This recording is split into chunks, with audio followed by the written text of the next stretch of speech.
Ya Muhammad, angkat kepalamu. Tidak lagi ada yang ibadah di padang mahsyar ini. Mengangkat kepala, lalu sujud lagi Allah di hadapan Allah. Nabi Muhammad SAW diangkat lagi. Wahai kekasihku, angkat kepalamu. Sudah tidak ada lagi yang ibadah dia di padang mahsyar ini. Tetap Nabi mengangkat kepala lalu sujud lagi kepada Allah. Sampai terakhir, apa yang kau inginkan wahai kekasihku? Ya Allah, selesaikan siksaan padang mahsyar.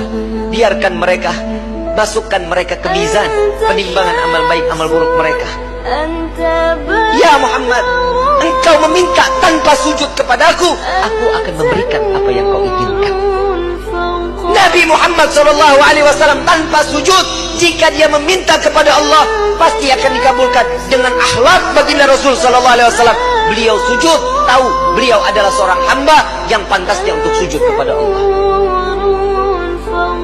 Dia adalah Nabi SAW. Tatkala mereka datang bersama dengan Nabi, ya Rasulullah, mintalah permohonan kepada Allah. Apa jawaban Nabi? Analaha, analaha, analaha. Aku yang dapat menolong kalian.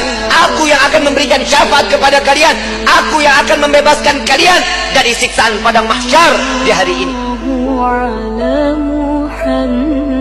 Saat dia meminta selesai padang mahsyar, masuk mereka semua ke mizan. Sampai di mizan, Nabi berdiri di depan mizan, melihat rombongan daripada umatnya. Saat beliau dalam keadaan dosa yang begitu besar, Nabi sujud kembali di hadapan Allah. Ya Rabb, doa baginda Rasul SAW, ya Allah, ringankan beban dosa umatku, beratkan pahala mereka, ampuni dosa mereka ya Allah.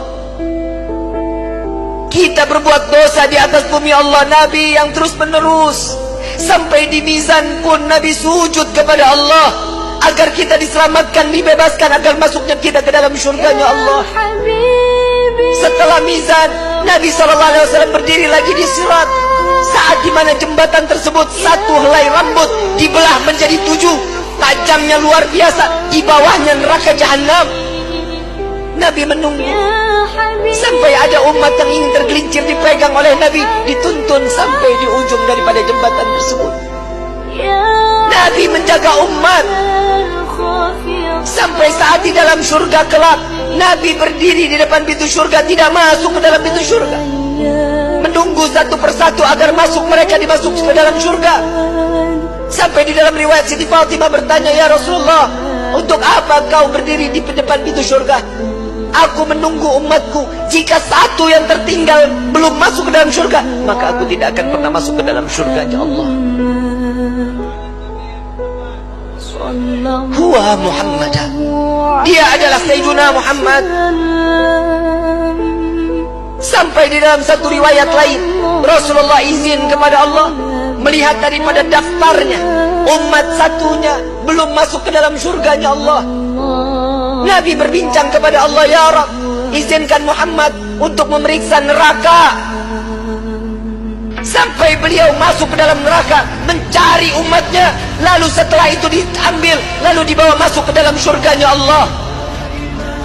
Dia adalah Sayyiduna Muhammad. Dia adalah pemimpin kalian. Dia adalah Nabi kalian. Dia adalah Rasul kalian. Tidakkah kalian malu tatkala kalian berbuat dosa di hadapan Allah? Sampai kapan hidup kita selalu tutup mata di dalam kemaksiatan kepada Allah?